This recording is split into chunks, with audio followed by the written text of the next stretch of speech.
मर्ची शुमारा टप्पा वीडियोई पीचदारा ई टप्पा नामी पुल्ले आपसर यकबाज वशी दूची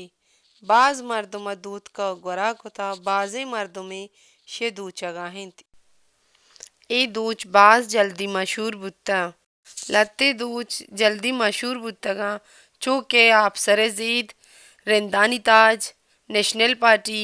आपसरे सहबुरची ई बाज वशें दूचंत सक बाज जलवा हम दियंत बाज नामदारें दूचंत अगर नोके दूची दरकेत आ दूचे टप्पा दुरुस्ते टप्पा वालांची पेसर